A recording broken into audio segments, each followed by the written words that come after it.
पिछले दो वीडियोस में हमने फ्लावर के मेल पार्ट्स को समझा, फीमेल पार्ट्स को समझा और मेल और फीमेल गैमेट्स के फॉर्मेशन को भी जाना। अब ये देखते हैं कि कैसे मेल गैमेट पहुंचता है फीमेल गैमेट, यानी कि पॉलिनेशन को समझने वाले हैं।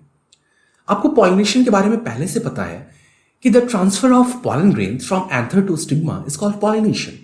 और इसके दो टाइप्स को भी आप जानते हो पहले से, सेल्फ पॉलिनेशन और क्रॉस पॉलिनेशन।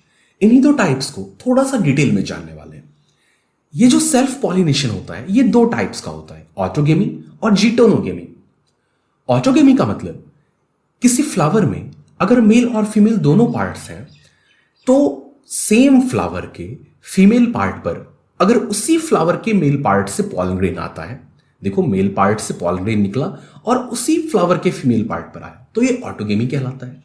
जीटोनोगेमी में क्या होगा कि प्लांट तो सेम है बट इसी प्लांट के दो अलग अलग फ्लावर्स में मेल पार्ट से पॉलन ग्रेन निकला और किसी दूसरे फ्लावर में जाकर फीमेल पार्ट पर पॉलन ग्रेन पहुंचा, ये कहलाएगा जीटोनोगेमी। तो ऑटोगेमी और जीटोनोगेमी ये क्या है, सेल्फ पॉलिनेशन है। और जो जेनोगेमी है वो क्या है, जब दो अलग अलग प्लांट्स हैं सेम स्पीसीज के और उनके बीच पॉलन का ट्रांसफर हो रहा हो तो ये क्या कहलाएगा, जेनोगेमी कहलाएगा, जो कि क्रॉस पॉलिनेशन है। कुछ फ्लावर्स ऐसे होते हैं जो कि सिर्फ और सिर्फ ऑटोगेमी करना चाहते हैं। ये फ्लावर कभी भी ओपन नहीं होते हैं। जब ये ओपन नहीं होंगे तो इनमें बाहर से तो पॉलन आएगा नहीं और खुद का इनका एंथर और स्टिग्मा आपस में बहुत करीब होता है। ऐसे फ्लावर्स जो हमेशा बंद रहते हैं वो कहलाते हैं क्लिस्टोगेमस फ्लावर्स। और दूसरे तरह के जो फ्लावर्स होते हैं जो कि ओपन होते हैं और उनका एंथर और स्टिग्मा बाहर एक्सपोज होता है, ऐसे फ्लावर्स कहलाते हैं कैस्मोगेमस फ्लावर्स।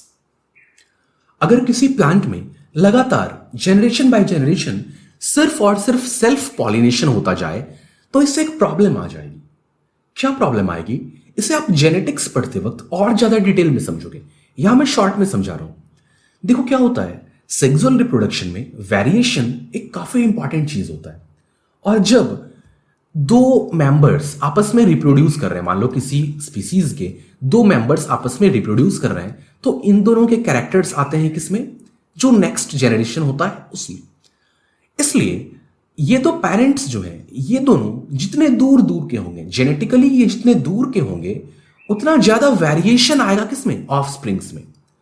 और अगर ये दोनों काफी क्लोजली रिलेटेड हैं, मान लो कि ये दो एकदम क्लोज रिलेटिव्स हैं, तो इनका जेनेटिक मटेरियल बहुत ज्यादा डिफरेंट नहीं होगा, बहुत ज्यादा सिमिलैरिटी मिलेगी यहां। और इनसे जो ऑफस्प्रिंग होगा वो कैसा होगा, बहुत ज्यादा वेरिएशन उसमें नहीं होगा। और अगर लगातार सेल्फ पॉलिनेशन होता चला जाता है तो जेनेटिक मटेरियल में बहुत ज्यादा वेरिएशन मिलेगा क्या, नहीं मिलेगा। और इससे अच्छे कैरेक्टर्स कम होने लग जाते हैं और जो रिसेसिव कैरेक्टर्स हैं वो सामने आने लग जाते हैं। इस प्रॉब्लम को इनब्रीडिंग डिप्रेशन कहा जाता है। बहुत नजदीकी रिश्तेदारों में जब रिप्रोडक्शन होता है तो इसे इनब्रीडिंग कहा जाता है और इससे जो परेशानी सामने आती है उसे इनब्रीडिंग डिप्रेशन कहते हैं।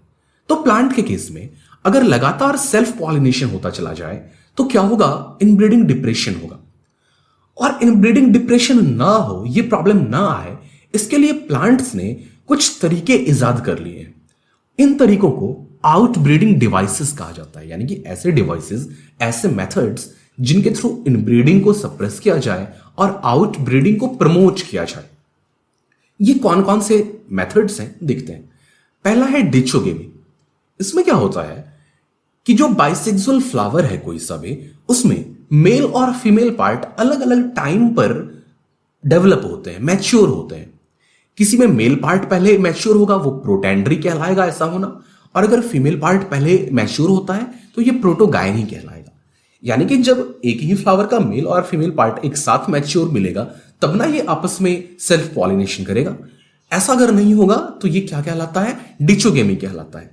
अलग अलग टाइम पे मैच्योर होते हैं मेल और फीमेल पार्ट्स।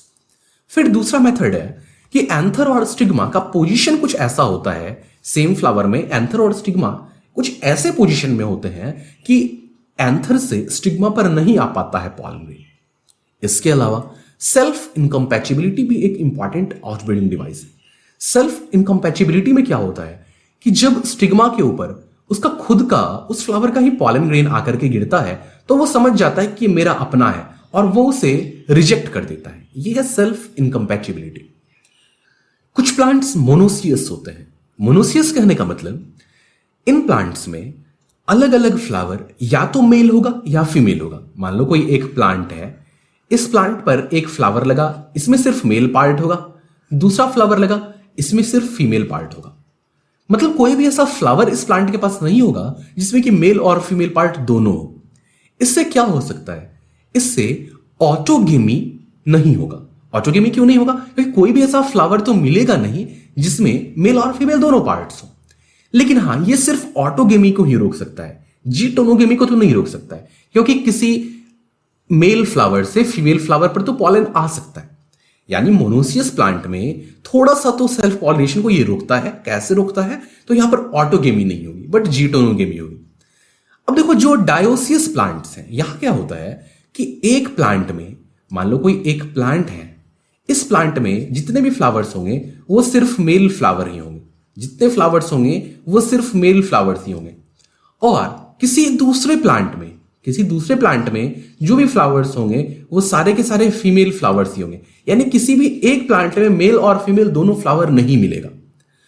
ऐसे प्लांट्स में ना तो ऑटोगेमी होगा और ना ही जीटोनोगेमी होगा। जीटोनोगेमी क्यों नहीं होगा? ऑटोगेमी तो ऑब्वियसली नहीं होगा, क्योंकि कोई भी ऐसा फ्लावर तो है नहीं जिसे मेल और फीमेल दोनों पार्ट्स हो। जीटोनोगेमी भी नहीं होगा, क्योंकि कोई भी ऐसा प्लांट नहीं है जिसमें कि मेल और फीमेल दोनों फ्लावर हो। जब भी मेल गैमेट यानी कि पॉलन ग्रेन किसी फीमेल फ्लावर तक पहुंचेगा तो वो फीमेल फ्लावर दूसरे प्लांट में लगा हुआ होगा। तो ये डायोसियस प्लांट जो होते हैं, सिर्फ डायोसियस होना ही एक ऐसा डिवाइस है, एक ऐसा मेथड है जिसमें कि ऑटोगेमी और जीटोनोगेमी दोनों से प्लांट बच जाते हैं। अब समझते हैं एजेंट्स ऑफ पॉलिनेशन को, यानी कि पॉलिनेशन करवाने में जो फैक्टर्स हेल्प करते हैं उन्हें हम पॉलिनेशन के एजेंट्स कहते हैं। ये या तो बायोटिक हो सकते हैं या फिर एबायोटिक हो सकते हैं।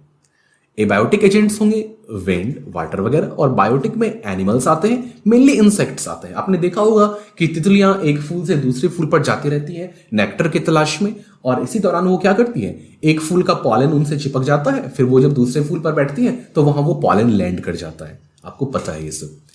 ज्यादातर प्लांट्स जो होते हैं वो बायोटिक एजेंट्स को ही यूज करते हैं, और सबसे ज्यादा तो इंसेक्ट्स ही पॉलिनेशन करवाते हैं।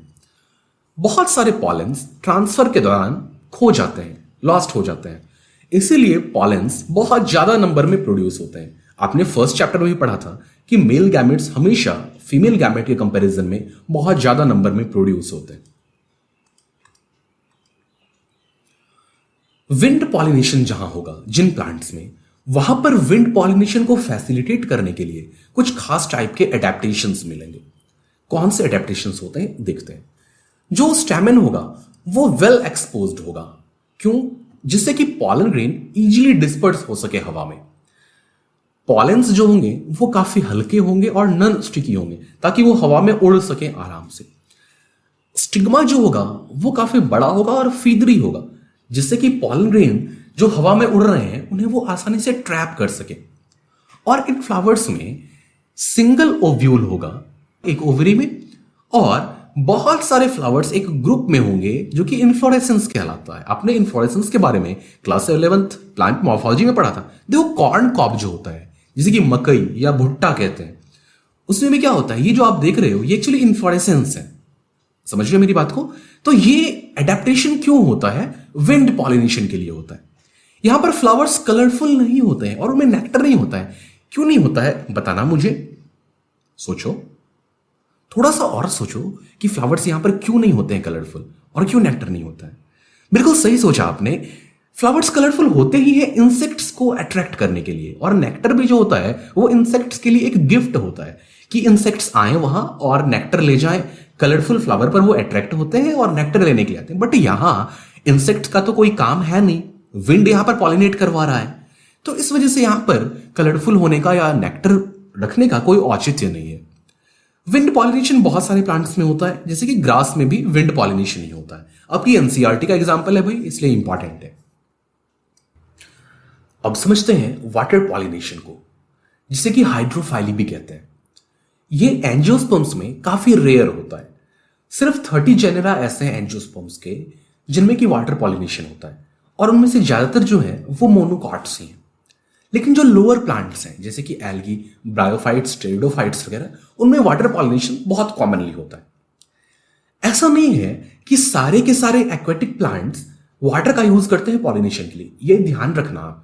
ज्यादातर बच्चे क्या सोचते हैं कि जो भी प्लांट वाटर में होगा वो वाटर पॉलिनेशन ही करता होगा, लेकिन ऐसा नहीं है। सिर्फ कुछ ही एक्वेटिक प्लांट्स ऐसे हैं जिनमें कि वाटर के थ्रू पॉलिनेशन होता है, और ये सब है वेलिस्नेरिया, हाइड्रीला जो कि फ्रेश वाटर में मिलते हैं, और कुछ मैरीन प्लांट्स यानी कि जो सैलाइन वाटर में मिलते हैं वो है जोस्टेरा।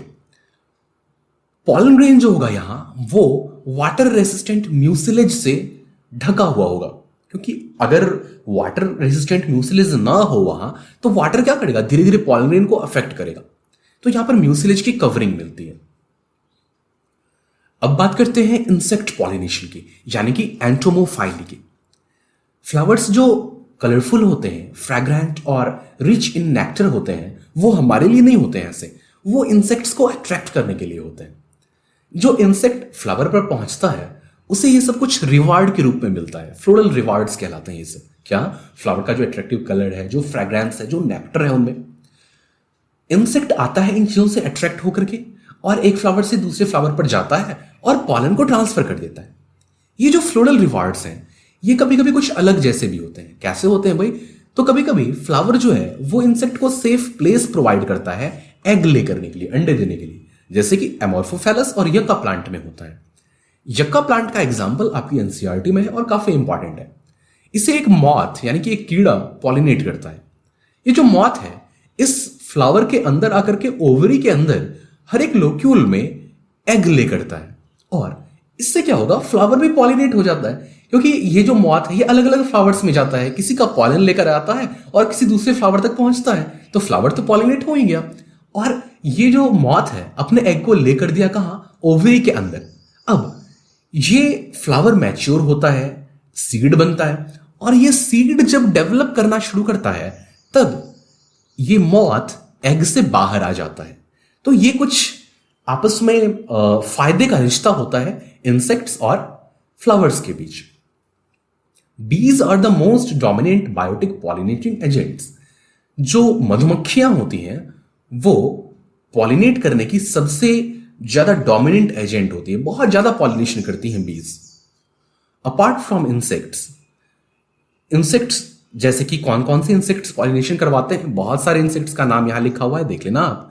इनके अलावा कुछ और भी एनिमल्स होते हैं जो कि पॉलिनेशन करवाने में मदद करते हैं, जैसे कि लैमर्ट्स, लिजर्ड्स और रोडेंट्स वगैरह। तो ये कुछ बातें थी पॉलिनेशन के बारे में। पॉलिनेशन के टाइप्स को आपने देखा और पॉलिनेशन करवाने वाले एजेंट्स को आपने समझा। आई होप आपको ये लेक्चर समझ में आया हो। कैसा लगा मुझे कमेंट्स में जरूर बताना। Thank you.